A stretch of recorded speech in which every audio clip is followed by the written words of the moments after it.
Centimetre সাধারণ স্কেলে মাপতে পারি, 10.3 ইঞ্চি সাধারণ স্কেলে মাপতে পারি।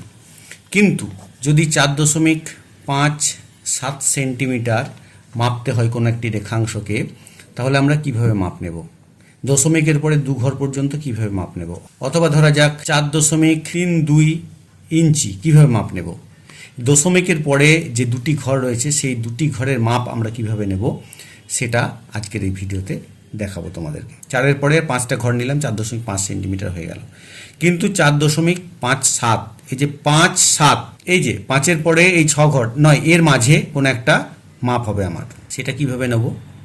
এর জন্যে যেটা দরকার হবে সেটা হচ্ছে ডায়াগোনাল স্কেল। এই যে ডায়াগোনাল স্কেল, এই ডায়াগোনাল স্কেলের সাহায্যে আমি দশমিকের পরে 2 ঘর পর্যন্ত মাপতে পারবো। ইঞ্চির ক্ষেত্রেও তাই, প্রথমে সেন্টিমিটারটা আমরা দেখিয়ে নিই, তারপর ঠিক আছে। এই ক্ষেত্রে এই মাপ নেওয়ার সময় এই মাপটাকে 3টে পার্টে ভাগ করবো। একটা হচ্ছে প্রাইমারি পার্ট, একটা হচ্ছে সেকেন্ডারি পার্ট, আর একটা হচ্ছে টার্সিয়ারি পার্ট। তাহলে প্রথমে প্রাইমারি পার্টটা নিয়ে নেবো, 4 সেন্টিমিটার। তাহলে 4 সেন্টিমিটার মানে হচ্ছে দেখো 1 সেন্টিমিটার, 2 সেন্টিমিটার, 3 সেন্টিমিটার এবং 4 সেন্টিমিটার। তারপর হচ্ছে সেকেন্ডারি পার্ট, তাহলে সেকেন্ডারি পার্ট হচ্ছে তোমার 0.5। এই 0.5টা নেবো। দেখো এই দিকে যে 1 সেন্টিমিটারের ভাগগুলো রয়েছে, এখানে কিন্তু 10টা ভাগ করা আছে।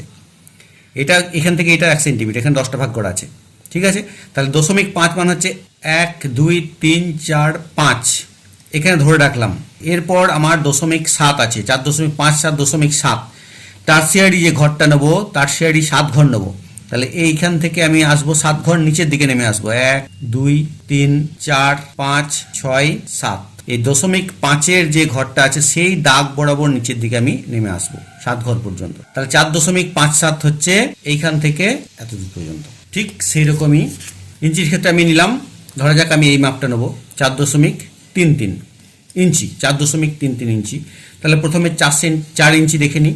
তাহলে 4 ইঞ্চি হচ্ছে তোমার এখান থেকে, দেখো এখানে আবার একটু উল্টো, এখানে কিন্তু নিচের দিক থেকে যাব। ওখানে যেরকম সেন্টিমিটারের ক্ষেত্রে যেরকম উপরের দিক থেকে নিচে এসেছি, এখানে একটু উল্টো হবে, নিচের দিক থেকে উপর দিকে যাব। কেন? তার কারণ ডায়াগোনাল স্কেলে যে ডায়াগোনাল বার, যেখানে ডায়াগোনাল যে দাগটা, লাইনটা এখানে শুরু হচ্ছে, এখানে নিচের থেকে শুরু হচ্ছে।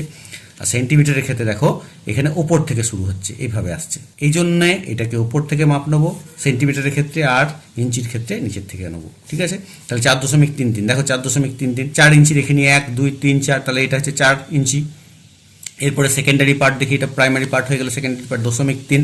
তাহলে 1, 2, 3, এই দাগ বরাবর 1 ঘর, 2 ঘর, 3 ঘর, এত দূর গেলাম, ঠিক আছে। তাহলে 4.3 মানে হচ্ছে এই জায়গা থেকে শুরু করে একদম এত দূর পর্যন্ত।